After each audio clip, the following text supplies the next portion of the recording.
Okay, let's unpack this. What we're diving into today is, a really intense, fast-moving situation out in Los Angeles right now. We're looking at recent federal immigration enforcement actions, the significant protests and clashes that followed, and, yeah, a pretty controversial decision to deploy the National Guard. Hmm. We've pulled together a stack of sources for this deep dive. Articles and reports that give us a snapshot of what was happening in LA specifically as of Sunday, June 8th, 2025. That's right. And our mission here is to take these sources and really understand the core of what's going on. We want to trace the timeline, pull out the key events, explore the different perspectives being presented in these reports, and really dig into what the deployment of the National Guard signifies, in this specific context. Exactly. Think of this as your way to quickly get informed on a complex story that's, still unfolding. So let's jump right into the sources. They seem to point to Friday, June 6th as the day things really escalated. That's definitely where the tension started mounting. On Friday, ICE immigration and customs enforcement officials were conducting a series of operations across Los Angeles County. The reports mention federal search warrants being served at multiple locations. Right, multiple places. Exactly, and they specifically highlight a clothing warehouse in the Fashion District as one key site. And these weren't just investigations, they led to actual detentions. Right. Yeah, A wave of. absolutely. The initial figures reported on Friday mentioned, I think, 44 arrests. But by Saturday, the numbers from the sources had climbed quite a bit, indicating over 120 people had been detained.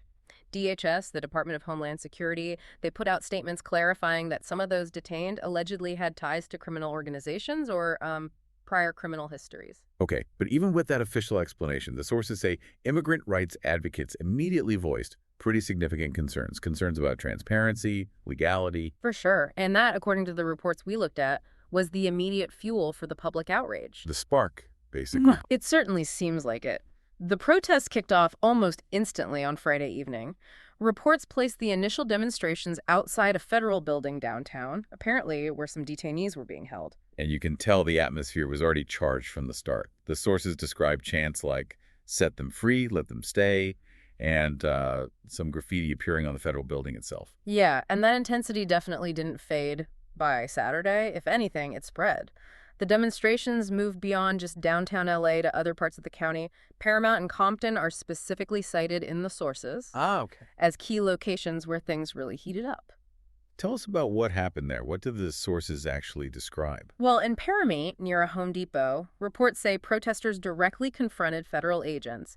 They were attempting to block vehicles, clearly showing their anger over the immigration operations. The situation there seems to have escalated quite rapidly. How did that escalation manifest? What were people doing based on the reports? We see reports of protesters throwing objects, things like rocks, even pieces of concrete apparently at law enforcement vehicles. Federal agents, including Border Patrol and other DHS personnel, they responded by deploying riot gear. Right here, okay. Yeah, and they used tear gas, flashbang explosives, and pepper balls to try and, disperse the crowds. And Compton saw similar volatile scenes. It wasn't just Paramount. No, similar story in Compton. During an anti-ICE demonstration there, one vehicle was reportedly set on fire. Images circulated showing burning cars, graffiti. It looked pretty intense. The LA County Sheriff's Department sent over 100 deputies to Paramount alone. Sheriff Robert Luna is quoted in sources stating the crowd there grew to between 350 and 400 people, and that it definitely became violent. So even heading into Sunday, June 8th, the protests were still very much active, no sign of stopping. Not at all. They continued in downtown Los Angeles with calls for mass mobilization outside Los Angeles City Hall. And the sources describe clashes between protesters and law enforcement intensifying further on Sunday. And it wasn't just the local police involved by then, was it? Federal officers, too. No, you're right. Federal officers were heavily involved by Sunday. They were described as wearing identifying patches, ICE, FBI, and carrying rifles. Tear gas was used again to disperse crowds, this time outside the Metropolitan Detention Center downtown. So more tear gas. Yeah. And the LAPD declared unlawful assemblies in several areas, issued dispersal orders, and made multiple arrests. Their count, as of Sunday morning, was 29 arrests, primarily for failure to disperse. And one of those arrests was kind of a notable figure, wasn't he? according to the reports. Yes, David Huerta. He's the regional president of CIU California, the Service Employees International Union. He was reportedly among those arrested, accused of impeding immigration agents. Right, so this escalating unrest, the growing size, the intensity of the clashes, this seems to be what directly triggered the big federal response we mentioned earlier, the National Guard. That's definitely the connection the sources make. On Saturday, June 7th, President Trump signed a memorandum. It ordered the deployment of at least 2,000 National Guard troops to Los Angeles County. Defense Secretary Pete Hegseth confirmed this mobilization pretty quickly on social media. He said troops would deploy immediately. Immediately, wow. And I added a warning that active duty Marines from Camp Pendleton could be mobilized if the violence didn't stop. Wow, the possibility of bringing in the Marines, that's a serious escalation. And guards started arriving quickly. Very quickly. Early Sunday morning, elements of the California National Guard's 79th Infantry Brigade combat team began arriving. Initial reports put around 300 troops on the ground across 3 locations in the greater LA area. 300 to start. Right. And according to the sources, their stated primary mission was the protection of federal property and personnel. But we saw images confirming this, troops in camouflage outside federal buildings, vehicles moving through areas like Paramount that you mentioned. That's correct. Now, this federal deployment has, perhaps unsurprisingly, really ignited a significant political dispute. The sources highlight this quite a bit. California Governor Gavin Newsom and Los Angeles Mayor Karen Bass have been very vocal in their strong objections to this move. How have they characterized the president's decision? What kind of language did they use? The sources mentioned. They used really strong terms, things like unnecessary and purposely inflammatory. They stated the deployment was designed to, quote, manufacture a crisis or create a spectacle of force. Governor Newsom is quoted directly accusing the federal government of sowing chaos so they can have an excuse to escalate. Sowing chaos. Yeah. And Mayor Baz also explicitly voiced concerns that bringing in the National Guard could actually worsen tensions on the ground, not help. So, clear, strong pushback from the state and local leaders. How did President Trump defend his decision against that criticism? What was his rationale? Well, speaking from Camp David, and later on his social media platform, Truth Social, President Trump defended the deployment forcefully. He consistently labeled the events in Los Angeles a riot, not a protest. The clear distinction he was making. Very clear. And he emphasized the need for very strong law and order.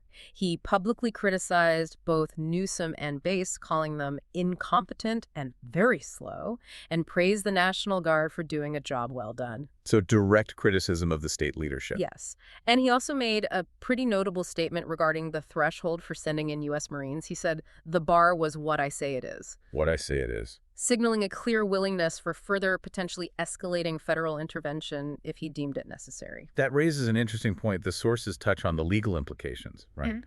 The president making this move unilaterally, seemingly over the objections of the governor. It absolutely does. Typically, when you see the National Guard deployed within a state for domestic issues, it's done at the request of the state's governor.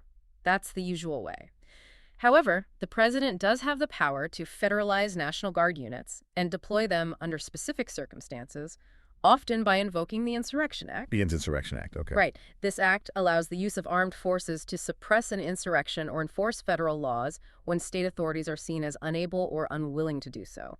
And there's also that principle about using the military domestically, the Posse Comitatus Act, correct? How does that fit in? Yes, the Posse Comitatus Act generally prohibits the use of the U.S. military for domestic law enforcement purposes. But, like many laws, exceptions exist.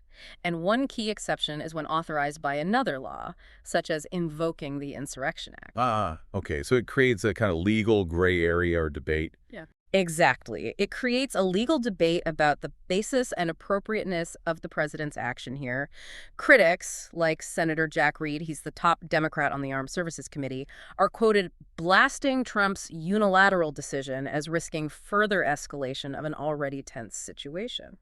Stepping back a bit, it really feels like these events in LA are highlighting much broader pre-existing tensions around immigration policy across the whole country. Absolutely. I mean, IC enforcement operations have always been a point of contention, particularly in communities with large immigrant populations. That's not new.